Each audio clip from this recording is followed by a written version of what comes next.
Let's now have a look at learning objective number 5. So learning objective number 5 looks at analysis. So we now know that there are two main financial statements that we're typically interested in: the income statement, the balance sheet. What are some of the ways in which we can analyze these statements so we can understand, relatively speaking, how an organization is performing? That is the domain of horizontal and vertical analysis. Right, so horizontal and vertical analysis are about essentially benchmarking and looking at how a business is performing over time and how it's performing compared to other businesses. So horizontal analysis is all about looking at financial statements over time, so across the horizon, and looking at where a business is going over time. So if we look at the financial statements, and specifically the income statement and income performance for CommBank in their annual report, you can see they have 5 financial periods in terms of their income. So from the 30th of June 2015 to the 30th of June 2019, and they basically line them all up here so you can see, for example, up the top how their interest income is going, and what you can see generally over those 5 financial periods, that amount is increasing.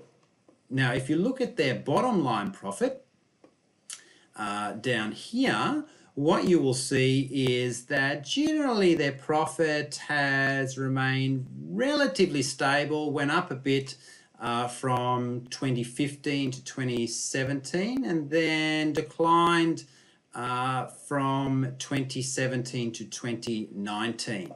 But still, as you can see, it's a very strong level of performance. So in the financial year 30th of June 2019, they had a net profit after tax of $8.5 billion. So very, very high. Now, in terms of horizontal analysis, what we're doing here is we want to analyze the relative movements in performance over time. And we can complete horizontal analysis using balance sheets or income statements. So in this particular slide here, I've got an example of the top few lines which show the analysis. So you can see that in this case, we're comparing a balance sheet and we're comparing the percentage change of cash from 2018 to 2019. And it increased over that period by 18.2%. So how do you calculate this? Well, basically how you calculate this is you take the current or most recent period and you subtract the prior period and divide by the base year, which is the first year in the analysis. And that gives you 18.2% here. So if I bring up my calculator and enter that information for you, all I'm doing is I'm going 130,000, which is our cash for 2019, minus the first year, which is 110,000. That gives us a $20,000 difference. So it's a $20,000 increase in cash. And then we divide by the base year, which is the first year in the analysis, of 110,000. And that's where you get the 18.2% that's shown here on the slide. Now, you can copy and paste all this information into an Excel worksheet and you can complete the analysis. And what you'll end up seeing is the analysis that looks like this. And through that analysis, you can see that there are certainly some increases. So cash increased quite a lot. Prepaid insurance went down by 16.7%. And you can make judgments as to whether you think that business is stable, increasing in size, etc., through looking at that horizontal analysis through analyzing the balance sheet. Now, how do you do this if you are going to analyze an income statement instead of the balance sheet we look at here? Well, you basically do it exactly the same way. You take the current period minus the prior period and divide it by the base year to get the percentage of change. So the percentage of change is calculated the same regardless of the type of account that we're looking at. You can use horizontal analysis in different ways. Obviously, you can analyze 2 years, or you can look at more than 2 years, like in the CommBank annual report that I showed you. And you can use this to conduct what we call trend analysis to look at what the trend is over time.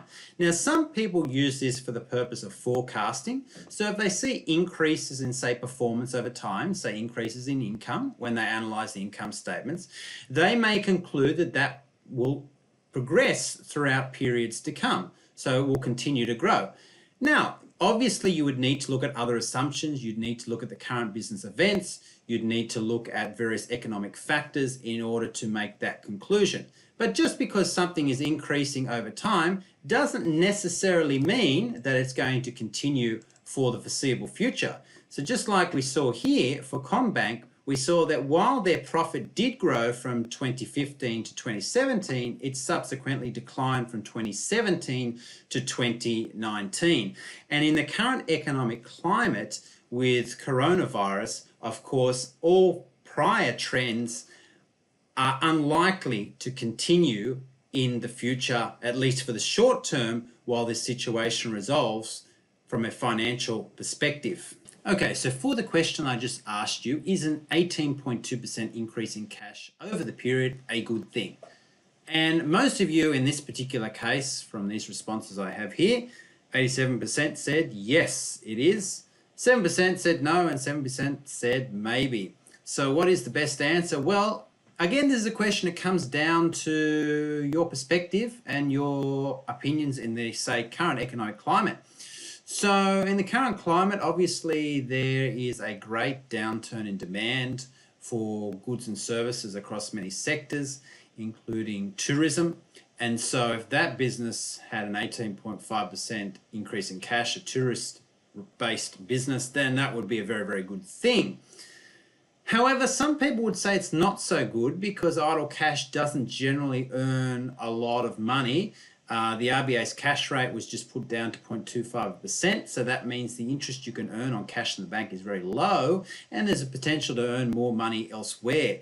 So for that reason, it's not necessarily a great thing to have plenty of cash on hand if there are better uses of it to earn more profit elsewhere. So is there a right or wrong answer? Well, no, it comes down to your opinion and whether or not you can justify your response.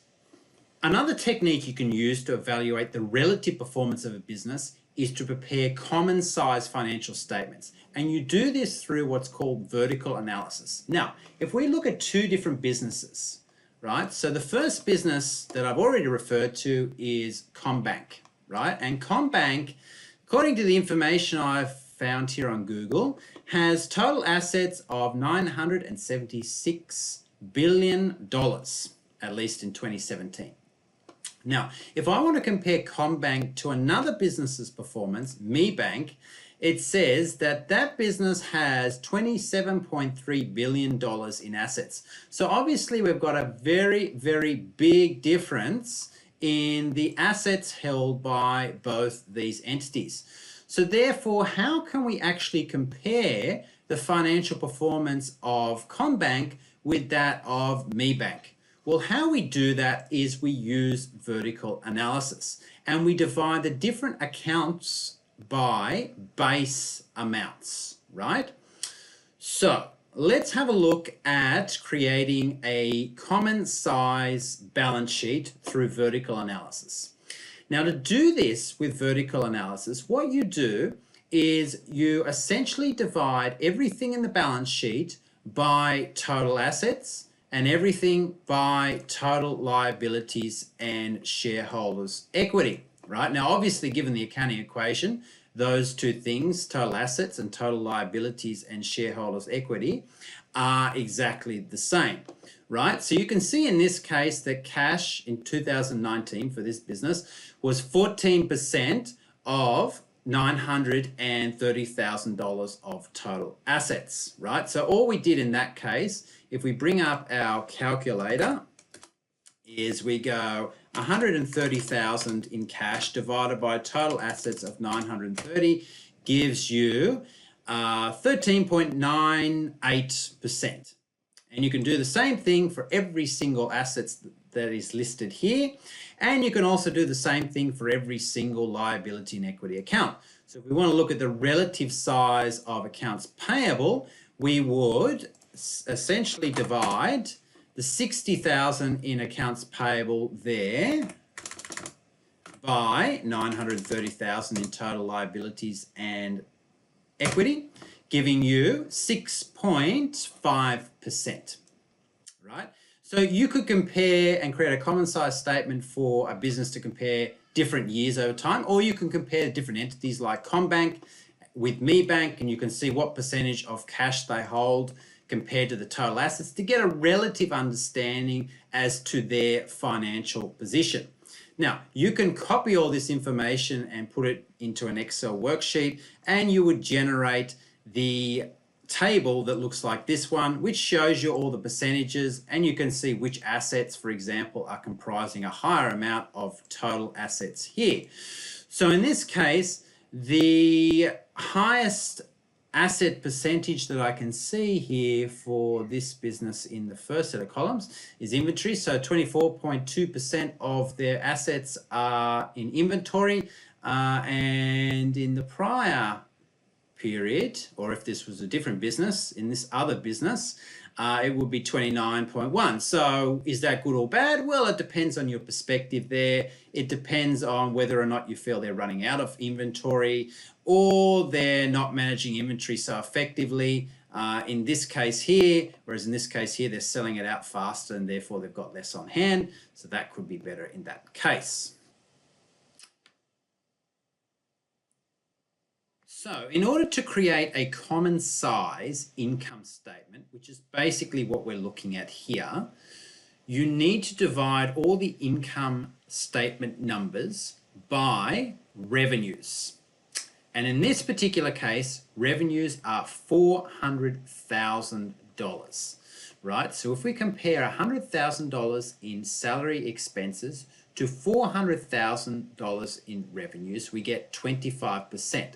So 25% is the correct answer in this case.